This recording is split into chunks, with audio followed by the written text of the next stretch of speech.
programa de análisis en donde escuchamos las distintas voces que forman el quehacer político, conducido por Jerónimo Flores en una mesa de discusión con expertos.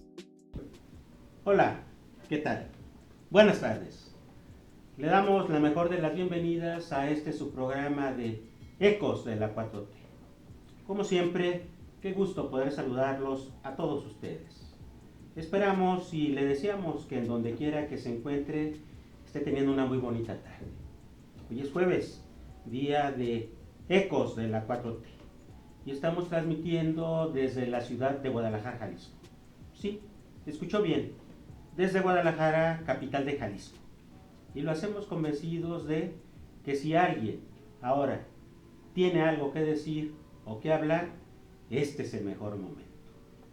En la conducción, Jerónimo Flores González, y en la producción, Víctor, Jorge, David, Diego y Pamela, a quienes saludo, se los llevaremos con el mejor de los gustos.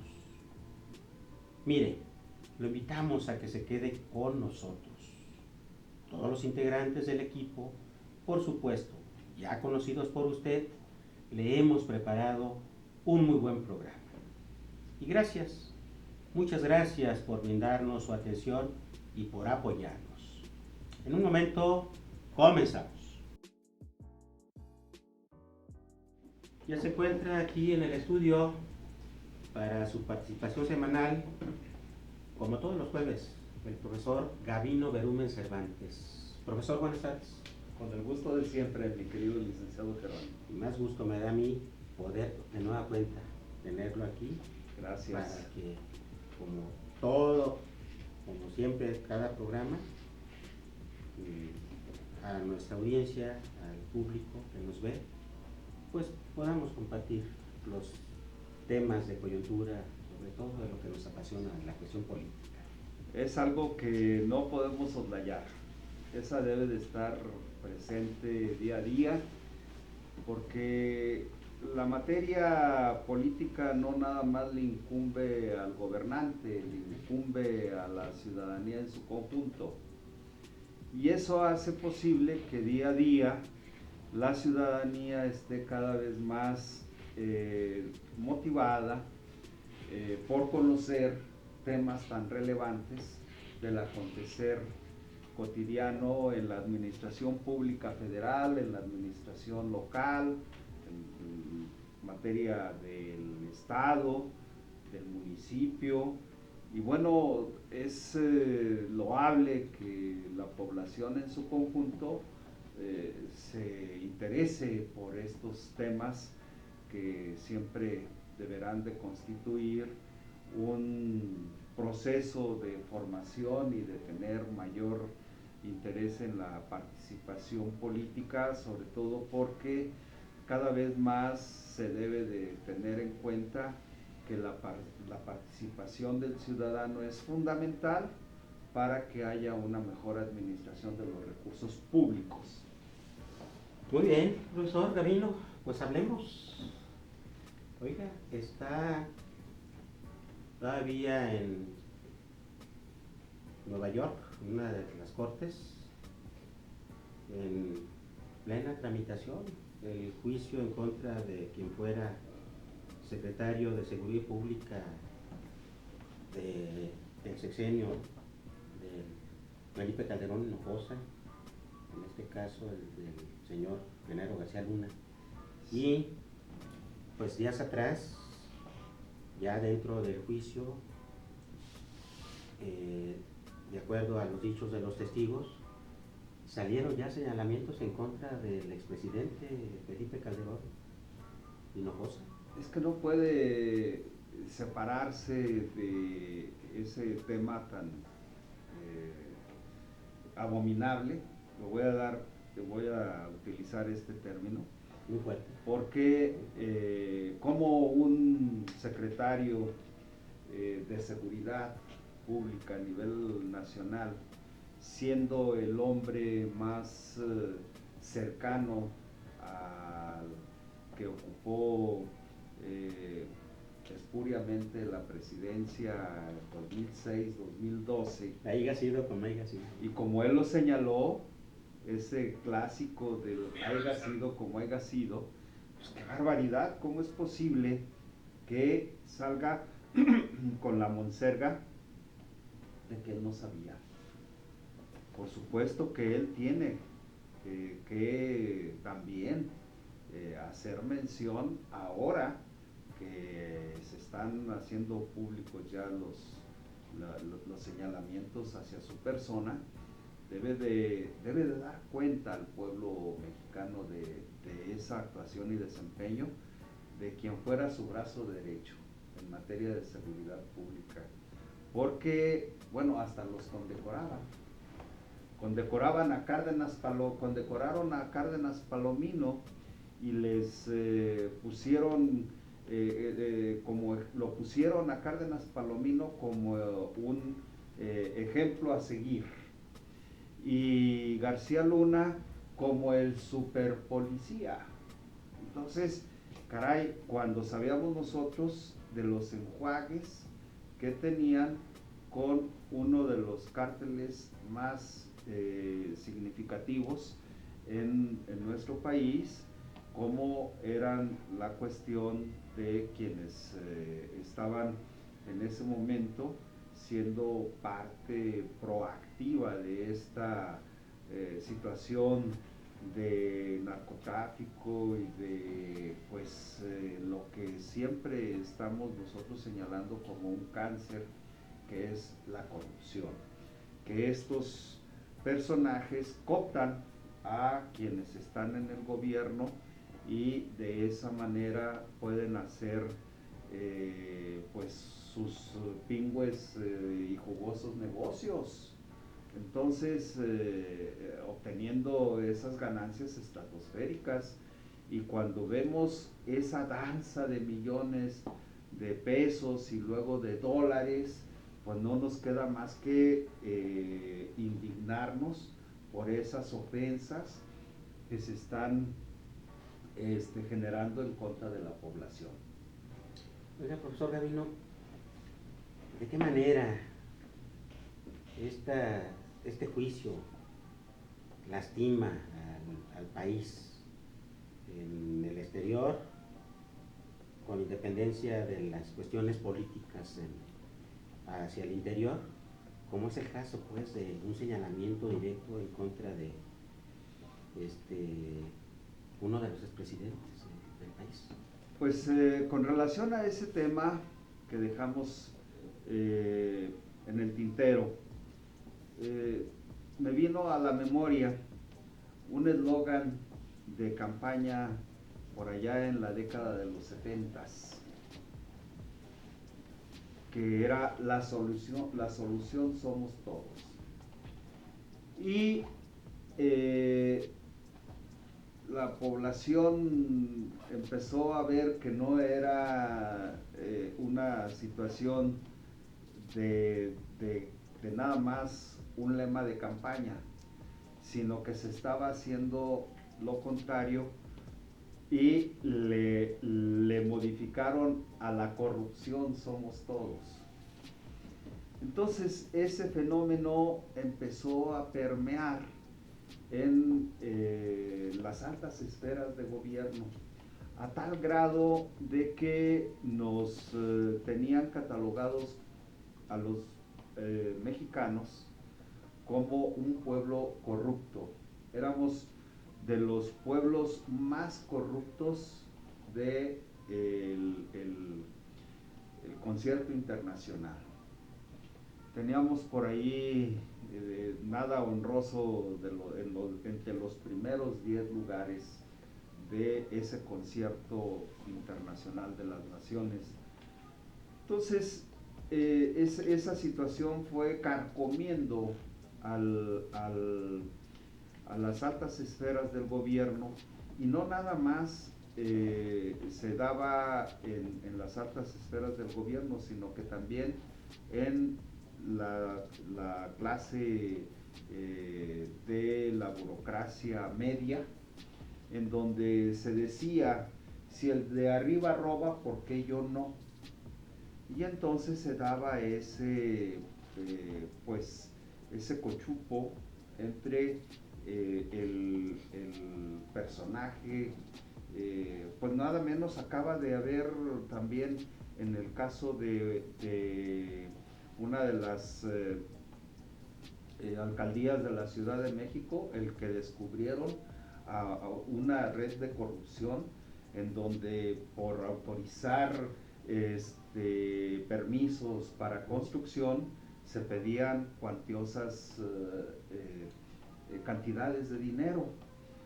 Qué bueno que hubo quien fuera a hacer esa denuncia y se preparó toda la cuestión para descubrir esa red de corrupción y de enriquecimiento ilícito.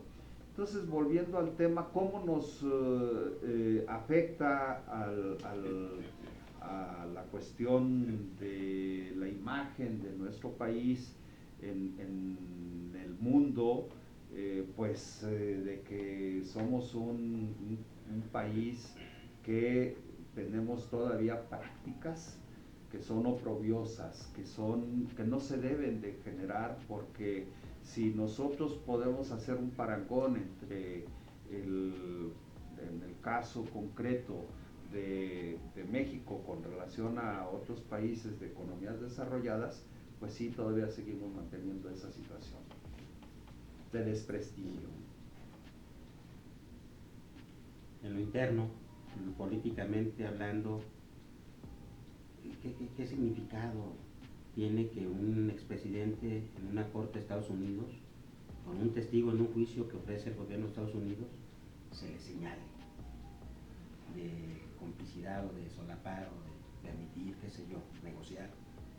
Bueno, pues precisamente lo que nosotros tenemos que exigir es que se haga justicia en relación a eso, y que si hay culpables en ese sentido, pues que paguen, y que, por ejemplo, si se le da un seguimiento a Genaro García Luna por un dinero que tiene ahí de más de 700 millones de dólares, pues ni modo que el presidente Calderón no se hubiese dado cuenta de todo lo que estaba haciendo este personaje para obtener esas grandes cantidades de dinero y cómo lavarlas.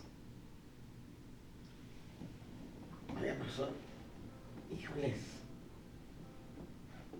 ¿cómo se logra?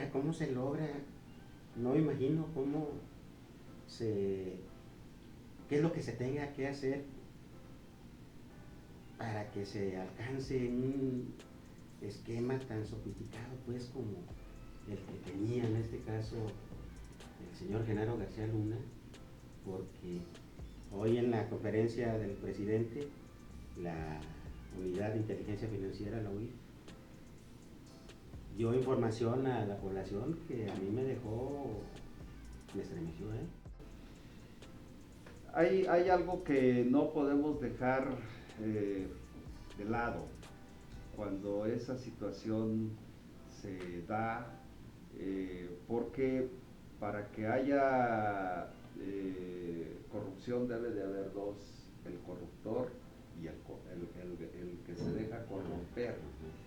Entonces, este asunto pues verdaderamente nos deja materia para estar decantando todos estos procesos que se han estado señalando, y que desde luego a nosotros como población nos deja así un mar de confusiones, porque se dice: ¿cómo es posible que todo este recurso cómo ocultarlo, cómo lavarlo? Y bueno, a través de empresas. ¿Cuántas empresas señalaron que hay que se encargaban de esa situación? Un buen número. Un buen número. Más de 40 y tantas empresas. Entonces, esas más de 40 y tantas empresas pues estaban vinculadas con personas cercanas a Genaro García Luna y también a sus familiares, principalmente su esposa, que era una de las que aparece ahí en todo ese listado que se presentó y que sin duda pues se prestan para esas componendas. Entonces, si va a haber ese seguimiento a través de la unidad de inteligencia financiera, ahí también hay otro detalle muy importante que no podemos desconocer.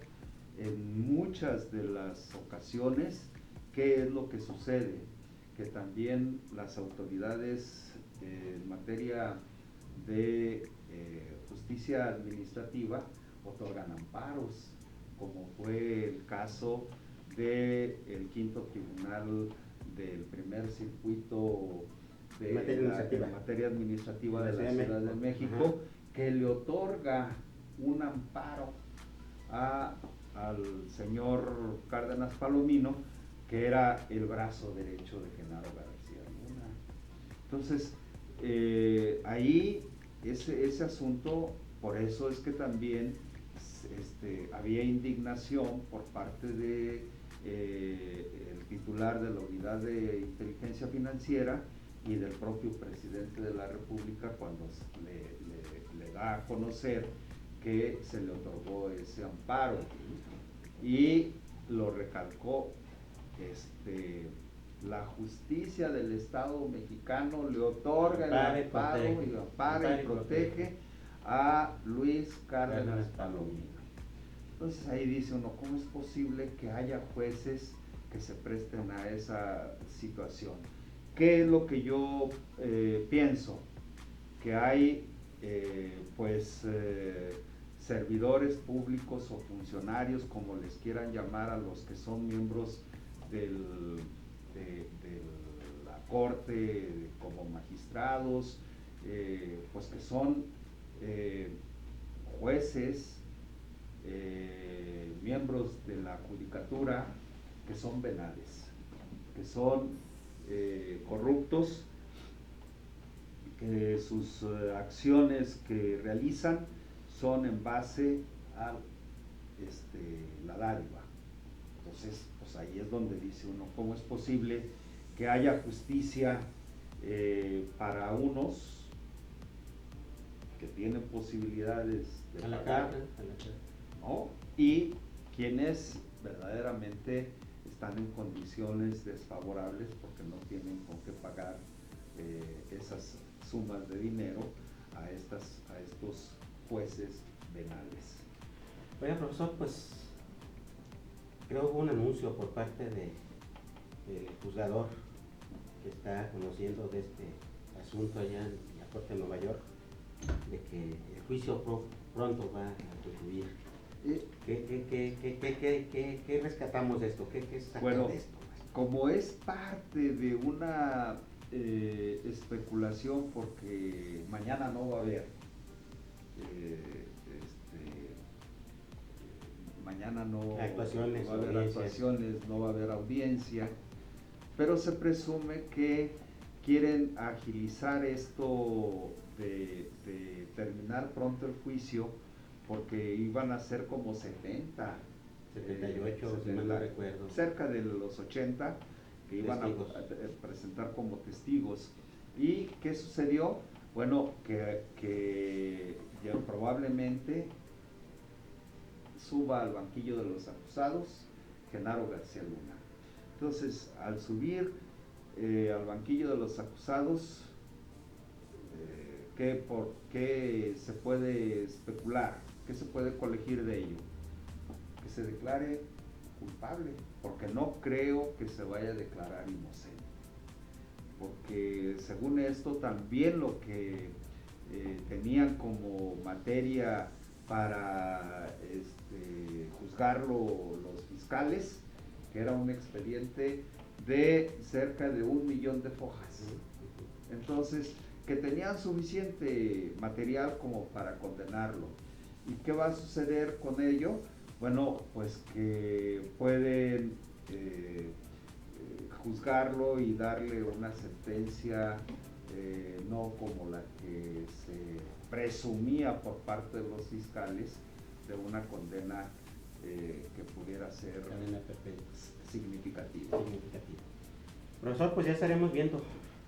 Muy probablemente, no muy probablemente, pues en los siguientes programas, si no es que en el siguiente jueves, pues ya podamos tener más claridad de lo que de lo que está sucediendo en el juicio del gobierno de Estados Unidos con el señor Genaro García. Yo creo que va a haber mucha tela todavía de dónde cortar. Profesor Rubino, muchas gracias. Al contrario. Vamos a un gracias. corte y regresamos.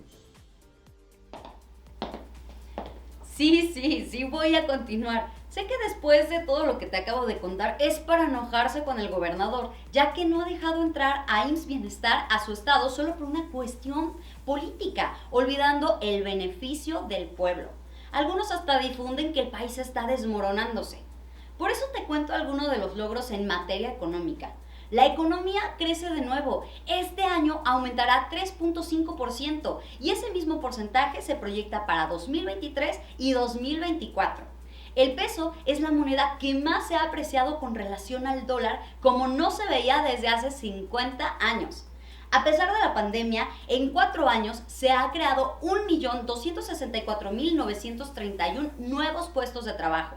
Se redujeron las comisiones que cobraban las Afores a los trabajadores y se eliminó la subcontratación. El reparto de utilidades pasó de 100,000 a 200,000 millones de pesos de 2020 a 2021. México es considerado en el mundo como uno de los países con más potencial para invertir y hacer negocios. Continúa la llegada de inversión extranjera. Las reservas del Banco de México han aumentado 14%. El índice de la Bolsa Mexicana de Valores ha crecido 24% durante la administración. Y aunque todo esto suene muy técnico, en realidad solo es una muestra del por qué nuestro país se ha mantenido firme e incluso en crecimiento. Gracias por continuar con nosotros. Y miren, ya está en el estudio para su participación semanal el maestro Antonio de Jesús Mendoza Mejía. Maestro, buenas tardes. Buenas tardes, Jerónimo. ¿Cómo está? Bien, como siempre, para platicar con usted temas de reflexión. Me parece muy bien, maestro. Muy bien, me parece. Y pues hay que hablar. ¿Qué hablamos? ¿De qué hablamos?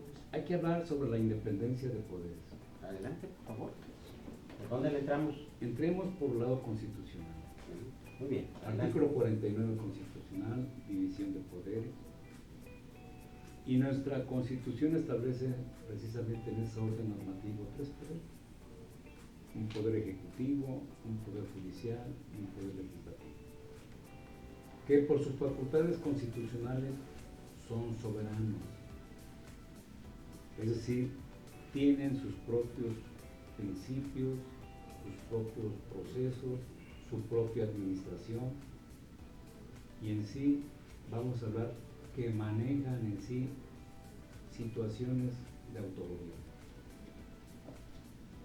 Y ese tiene una relación también con el artículo 39 constitucional de la soberanía nacional, reside esencialmente en el pueblo. Y también tiene una vinculación con el 94 constitucional que la facultad expresa al Poder Judicial Federal en la Constitución Política de los Estados Unidos. Y sobre ese tema quiero platicar porque es fundamental, sobre todo en un régimen republicano democrático, representativo y federal, ¿sí?, hablar precisamente de esta división de los poderes correspondientes. División no significa sumisión. División significa respeto.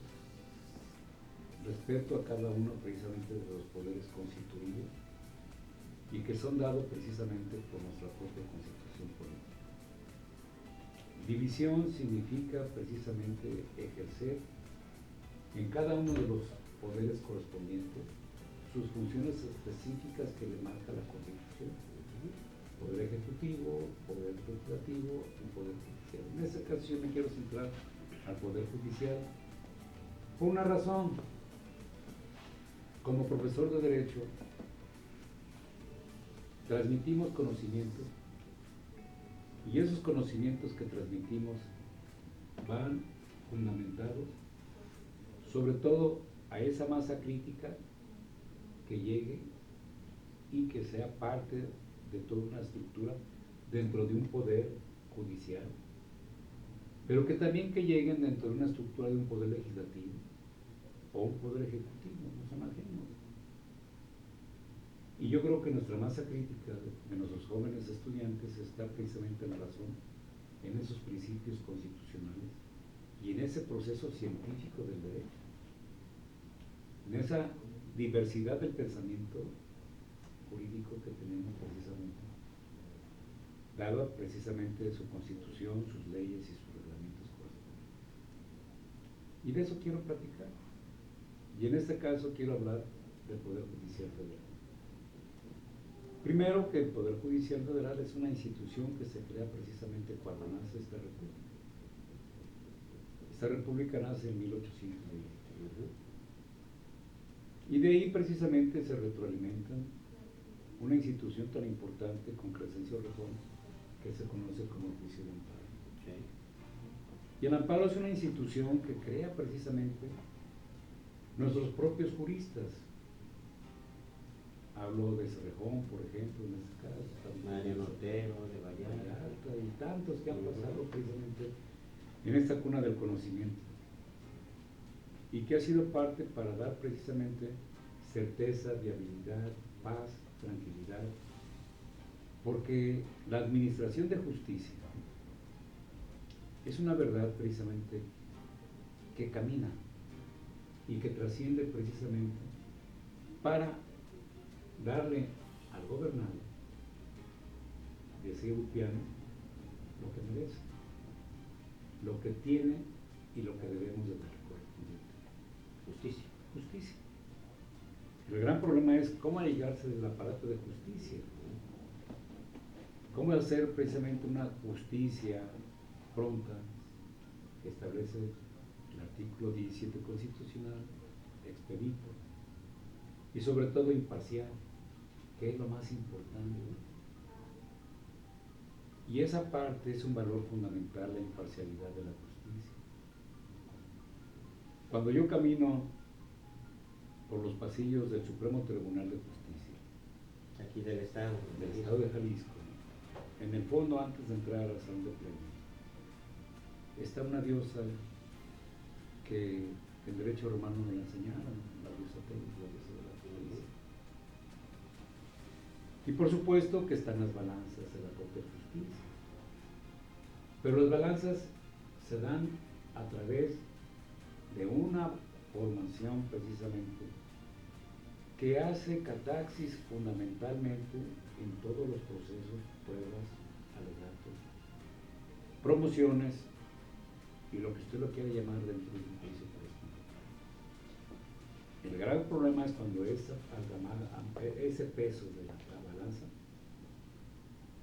se corrompe. Ese es el problema. En este programa estamos tratando la división de poderes y muy en específico lo que tiene que ver con el Poder Judicial. Exacto. Me decía, maestro, que uno de los grandes retos o las preocupaciones es que pudiera darse la corrupción en la impartición de justicia. Ese es el gran problema que tenemos. Ese es un problema muy serio que atenta precisamente con los valores de la justicia y sobre todo atenta con los valores científicos del derecho, porque el cuestionamiento sería de qué sirve teóricos, un Kelsen por ejemplo, transmitir su conocimiento si cuando habla de la norma y le da una validez a la propia norma, y esa norma precisamente es un valor tan importante porque no solamente es de carácter jurídico, sino también de carácter armónico y de convivencia. Y luego la pisoteamos. Y al final de cuentas, la pisoteamos y en ese pisoteo le llamamos corrupción. ¿Por qué?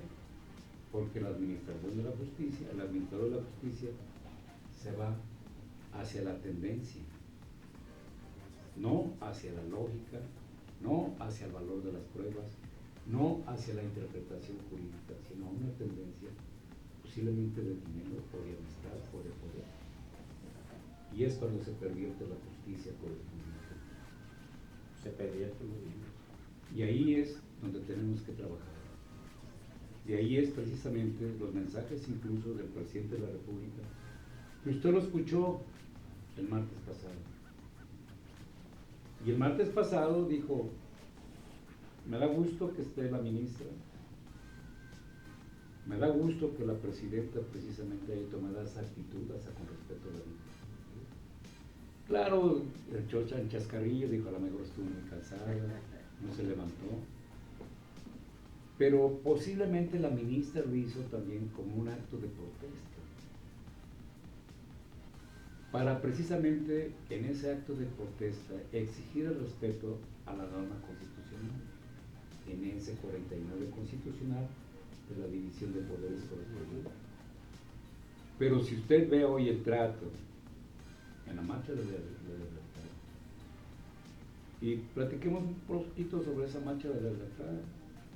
Esa marcha de la lealtad se da precisamente en los últimos días de gobierno del presidente Francisco I. Madero. Sí. Ese día de la marcha de la lealtad al señor presidente Madero, no por ocurrencia, sino porque así exigía precisamente de esa realidad social e histórica el caminar con el ejército. Y fueron pocos leales. Y esos pocos leales incluso generaron una defensa hacia la figura presidencial. Recuerdo que en historia se llamaba la batalla de la Ciudadela, algo así, que causó muchos muertos. Y al final de cuentas, el último de los muertos fue don Francisco I. Madero y Pino Suárez, el vicepresidente. Y ya sabemos que llegó precisamente el militar nacido en Colotlán, Jalisco, Victoriano Huerta, que había sido nombrado por el presidente de la República ministro de la Defensa Nacional. Sí. Y vino la traición, lo que llamamos en términos sociológicos, dentro de la propia teoría social, el cuartelazo.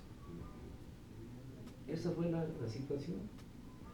Pero los leales se enfrentaron y murieron con el presidente. Mucho con honor. Y es la marcha de la lealtad que cuando uno la lee y cuando uno la vive como hoy, hasta la sangre. Sí, como no se estremece la sangre. Bien, ¿no? sí. Pero si vemos ahora el mensaje del secretario de la Defensa, un mensaje de lealtad. Y de respeto a los poderes y a las instituciones. Exacto, mire, el hecho precisamente de darles la mano a la ministra, al presidente del Congreso y al presidente de la República, es armonía social, no es militarización. Claro que uno ve las armas y pues se estremece. Claro. Y más cuando tenemos precisamente unos soldados, pues, que se ponen el uniforme, capacitados, profesionales. Son profesionales dentro de la vocación de las milicias. Pues uno dice, ese es el México que queremos. Ese es el México del cual al menos yo me siento orgulloso. Sí, muy interesante que estuvo hoy Y luego si usted ve esa conmemoración. Me gustó mucho, por ejemplo, el presidente le sonríe a la ministra, se saluda. No hay nada contra nadie. Todos buscamos la paz social y la armonía correspondiente. El respeto y las investiduras. Exactamente. Ahora, el discurso de la ministra, de mucha profundidad también. Claro. Pero ojalá se haga realidad en esa independencia de los poderes y sobre todo de la administración de justicia de los jueces. Ahí está el reto y lo que nos importa a nosotros como abogados. Exacto.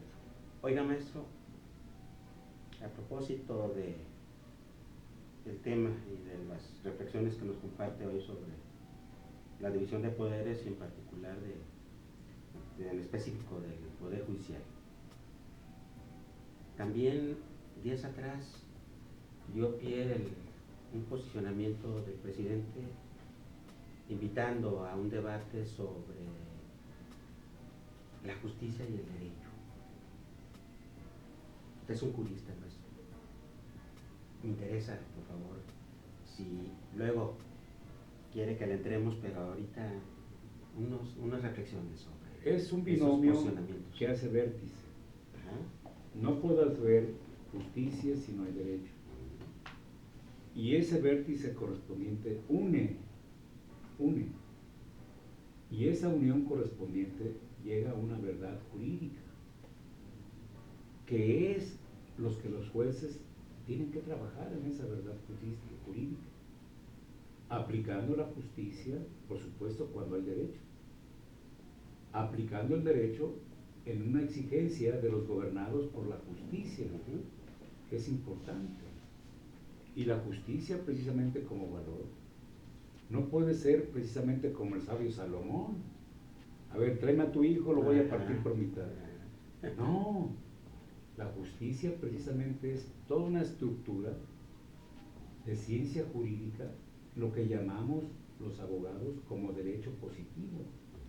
El derecho positivo, usted y yo lo sabemos, es el derecho que llega a tal lógica de razonamiento que es capaz de escribirse. Y tenemos una cámara de legisladores que son creadores del propio derecho, pero también tenemos un poder judicial federal que precisamente es un contrapeso contra los excesos de un derecho que puede caer en un exceso. Y cuando el derecho cae en un exceso, entonces viene la palabra precisamente de inconstitucionalidad del propio derecho correspondiente. Y Los mecanismos de control. Los mecanismos de control constitucional, o los pesos y contrapesos correspondientemente. Pero ahí es parte importante de crearlo, de fundarlo, de motivarlo. Porque de lo contrario, caemos en un espejo. Y el espejo no es decir, espejito, espejito, ¿quién tiene la justicia en este mundo? ¿No? Y esto no solamente es en nuestro derecho mexicano. Usted en su momento hablaba precisamente de Luna García. Había un juicio en la Corte de Nueva York. Y allá todavía es mucho más técnico. Yo lo he estado un poco ahí llevando a cabo a través de los noticieros. Le he estado seguimiento, Sí, y es muy técnico, precisamente. Y el juez, precisamente, en ese tecnicismo jurídico, dentro del derecho anglosajón, escucha, valora, y en ese momento hace la prueba o la desestima en ese momento correspondiente. Lo que hoy llegamos a una enramada de carácter precisamente procesal que se conoce precisamente como el propio derecho adversario o los juicios orales implementados en México, y que hoy en materia laboral, pues usted ya lo conoce precisamente, que se abre la carrera judicial en materia laboral, los jueces son especialistas y los abogados, como usted, excelentes laboralistas, que precisamente el juez está facultado incluso en ese proceso de justicia y de derecho, si el abogado no está preparado, en ese momento, exhibirlo con su cliente y decirle, oiga, mejor le vamos a poner uno de oficio. Sí. Eso es lo que tenemos que trabajar mucho, prepararnos más en esas motivaciones correspondientes. No es tanto por el discurso de Monreal, ni por el presidente de la República. Cada quien tiene su discurso correspondientemente conforme a su formación. Pero sí es importante que si vamos a formar jueces, formemos jueces de vocación, no de líneas ni de improvisación, jueces de carrera judicial, jueces que se enamoren del derecho y que también vivan, tal como dice el 34 constitucional, con principios de honestidad. Únicamente ocupamos eso. Comprometidos con la justicia y con el derecho. Y no con los cuates. Maestro, somos abogados. Exacto. Eso es lo que nos motiva para volver a preparar a nuestros muchachos. Y es una aspiración siempre. Exacto. La búsqueda de del profesional del derecho como abogado. Claro. Y es tan importante que las universidades, las instituciones públicas y privadas deben de abocarse precisamente en esta estructura del pensamiento. Yo arduamente, discúlpeme maestro, pues que, y también a la audiencia, día con día busco dignificar y profesionalizar la carrera del abogado. ¿Cómo? Siendo abogado. Exacto. Eso nomás. No pareciendo. No más, no menos. Siendo abogado. Estoy muy de acuerdo con usted. Maestro, pues ahí queda para la reflexión como siempre. Qué Un gusto placer. saludarlo. Hasta luego. Vamos a un corte y regresamos. Gracias a los factores que te contaba en el video anterior, hemos podido invertir. Durante el gobierno, la inversión pública en obras de infraestructura y desarrollo ha crecido en 78%. Se terminarán los 1.554 kilómetros de vías del Tren Maya y a partir de julio de 2023 comenzarán a llegar 42 trenes con 219 vagones. Se rehabilitan sitios arqueológicos mayas a través del programa de mejoramiento de zonas arqueológicas. Se han invertido 38,000 millones de pesos en mejoramiento urbano en 135 municipios del país, donde se han construido 151 unidades deportivas, 293 parques, malecones, espacios artísticos y culturales, 44 mercados, 162 escuelas, 22 centros de salud, 218 calles y redes de agua potable, y se han reconstruido 6.721 edificios públicos y 1.953 templos históricos e inmuebles culturales afectados por los sismos de 2017.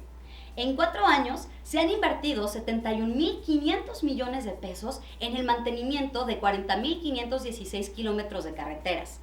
Se han terminado 522 kilómetros de carreteras nuevas y libramientos en casi todos los estados del país. Esto sí está largo, así que continuemos y cerremos en el próximo video. Sigan. Qué bueno que continúen con nosotros. Y miren, ya está también en el estudio el abogado Eduardo Montaño Ramírez. Eduardo, muchas gracias por estar aquí para gracias tu por la participación. invitación.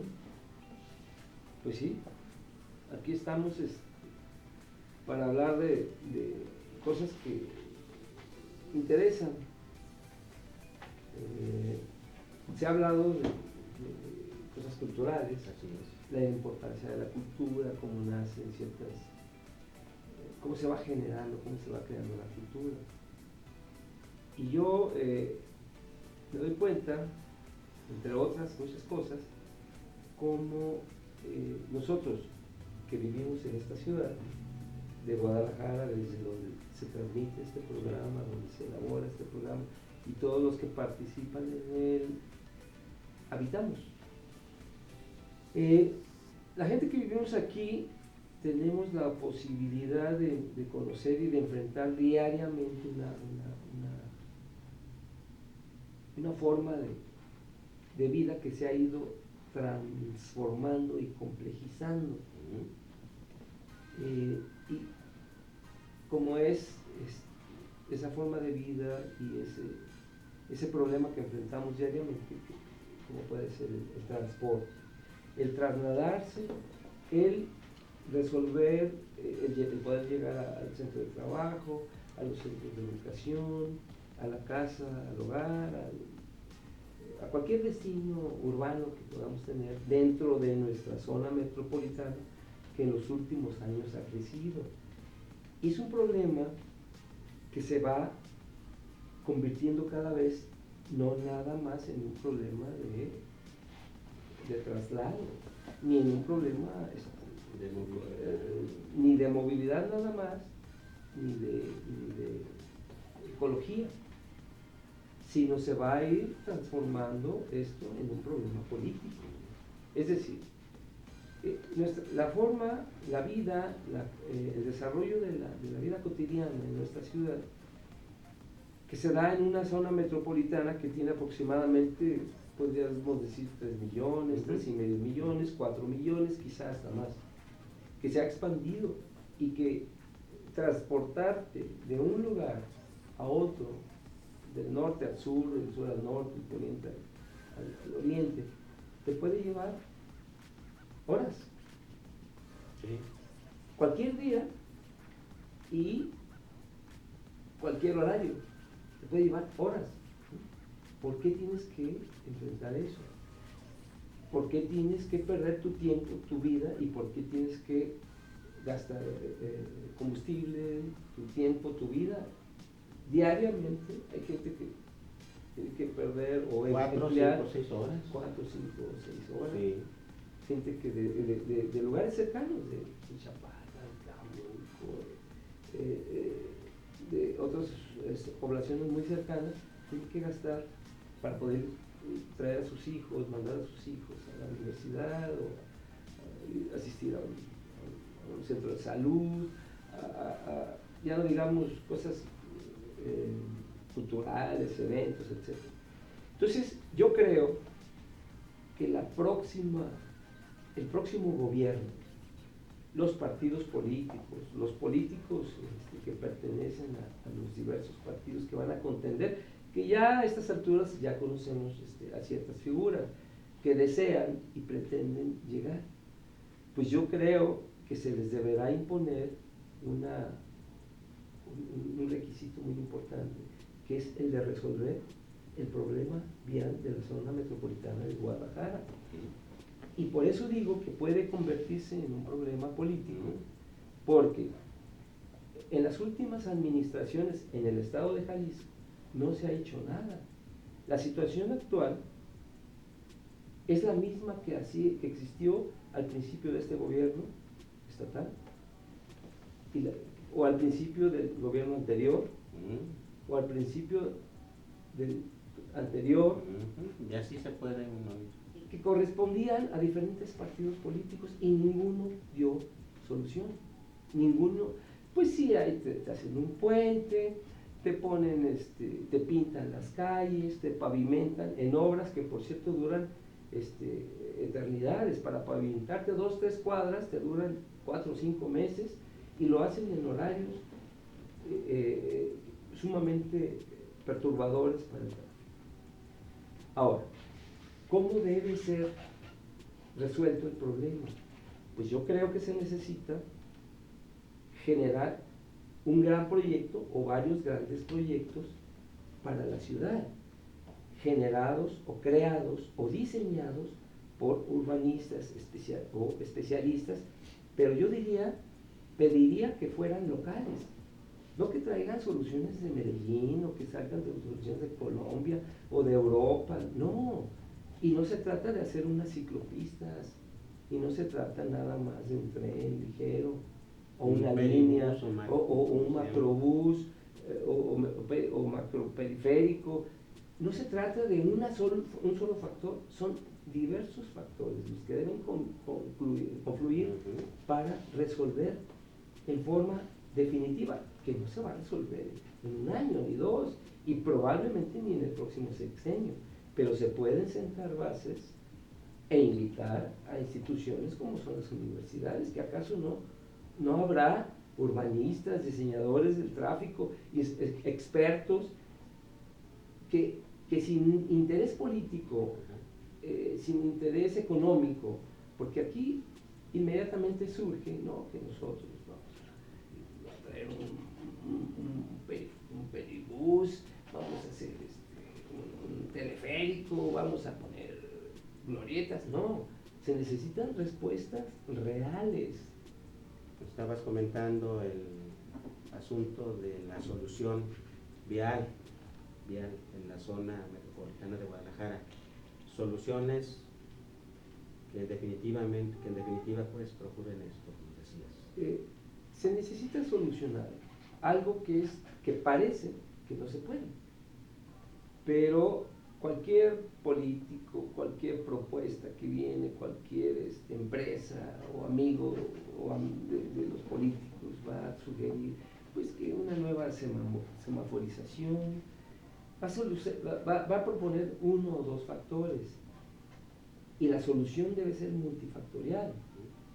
Si bien es cierto, se está construyendo una línea 4 del tren ligero que va a solucionar en gran parte una porción de un problema, pero hay focos muy importantes en nuestra ciudad, la carretera Chapala, la avenida López Mateos, que es López Martirios le llaman, es imposible, es imposible, ¿no? El centro de la ciudad, La calzada de Independencia. la calzada de Independencia, que entra en el grupo de soluciones que se han dado que son absolutamente contraproducentes. Una calzada, una avenida que tenía 8 carriles, 4 y 4. la disminuyen a 2 y 2, ¿verdad? Y le meten todavía un macrobús. Una avenida 8 de julio que la disminuyen y le meten unas banquetas grandísimas con ciclovías que nadie transita. Una avenida Hidalgo en donde ves 2 carriles saturados con 2,000 automóviles, a las 10 de la mañana puedes ver 1,500, 2,000 automóviles, una fila larga, Y un carril para que y un transite. carril para que venga para que transite un trolebús y 4 ciclistas, ¿verdad? Cuando encuentras a los detenidos a cientos, quizá a miles de automovilistas. Entonces, Ahora mismo aquí en Enrique Díaz de León, la avenida donde estamos, ¿cuánto tardaron en resolver, pavimentar unas cuantas yo cuadras? perdí la cuenta de cuánto fue el tiempo. En la conferencia de Hidalgo, y pasabas, y un mes, y 2 meses, y el año pasado empezaron, y ahora todavía no terminaron. Entonces, es un problema de corrupción también, es un problema de negocio.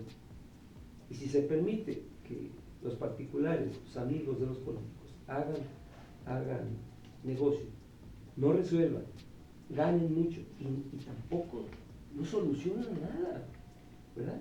Y el costo lo pagará la población. Se propone ahora una verificación.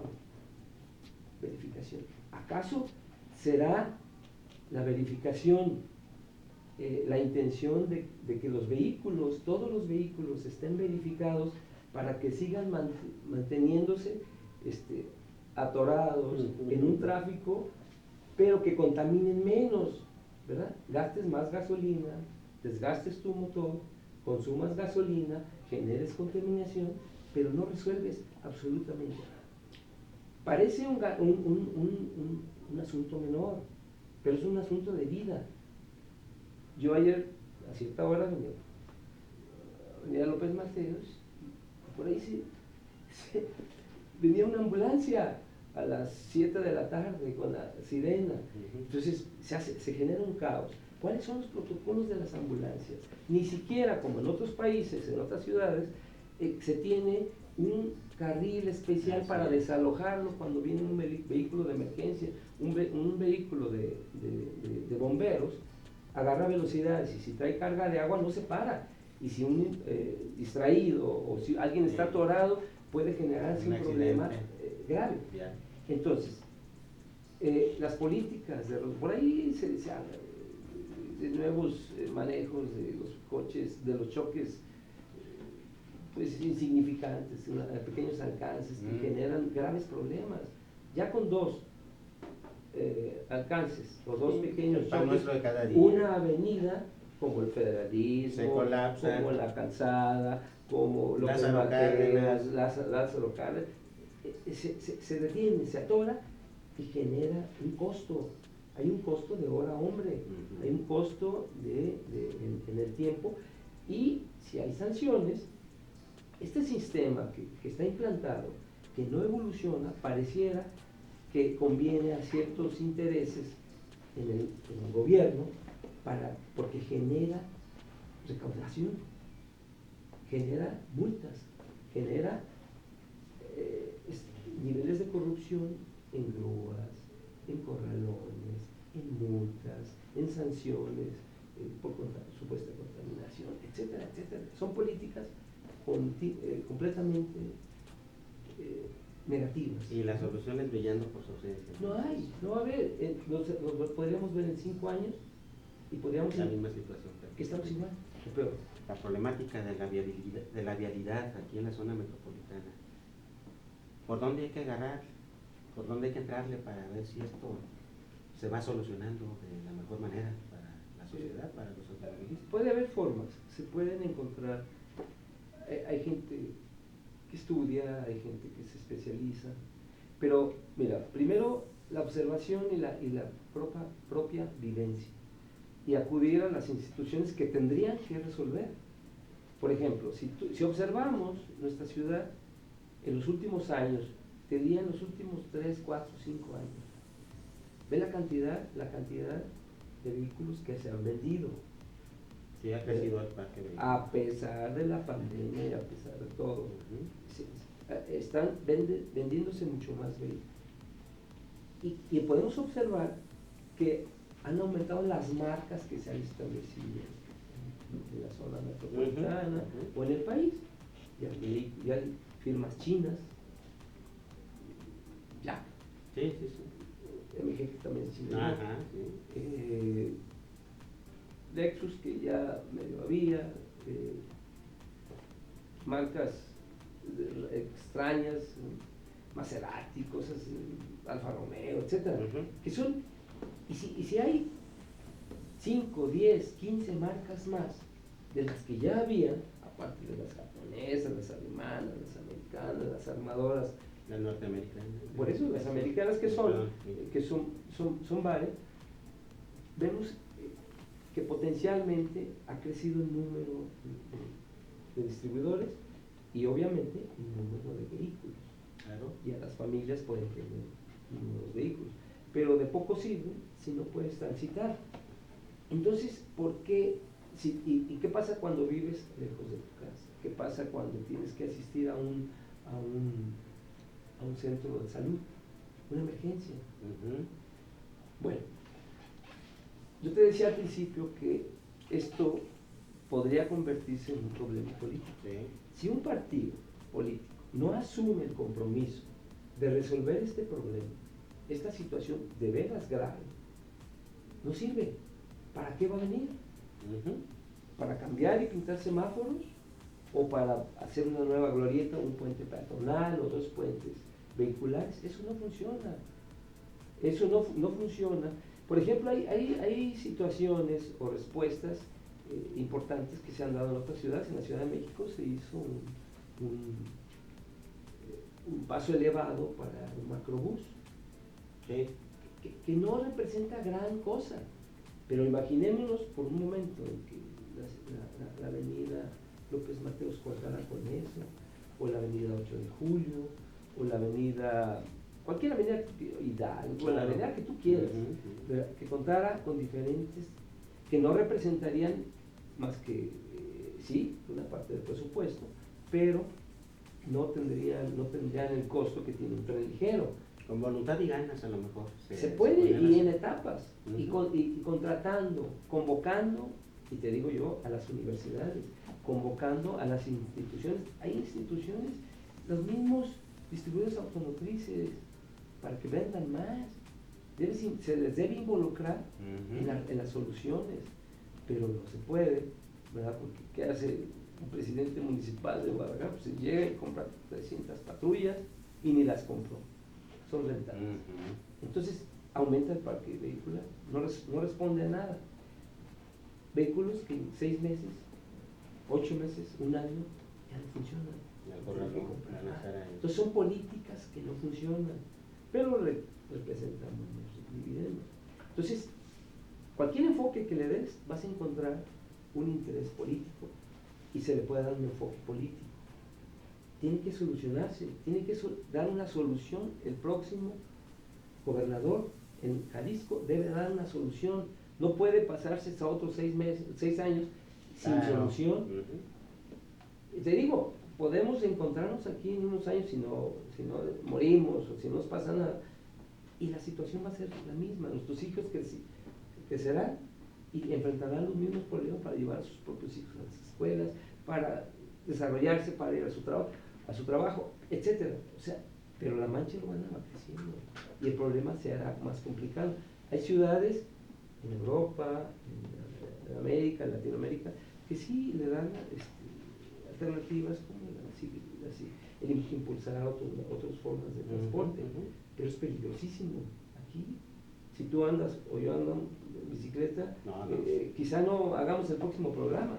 Sí, es ¿verdad? complicado. Entonces, Mira, Eduardo, creo que da para más y, en efecto, como bien lo señalas, esperemos que en los años por venir platiquemos y que ya estemos diciendo que cambió totalmente la situación en este grupo. Ojalá, es un buen deseo, ¿te parece? sí, Por el momento te pido, por favor, que nos acompañes para ir a la parte final del programa. Vamos al otro lugar del estudio que más le gusta a nuestro caricaturista. Vamos a Rincón de Juanita.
Eduardo, muchas gracias. Nos vemos en gracias el a siguiente ti, programa. Jerónimo, y pues esperamos que sobrevivir Sí, por a supuesto que sí. ese reto, ¿no? Sí, por favor, claro que sí. De esta manera llegamos a la conclusión de este programa de Ecos de la 4T.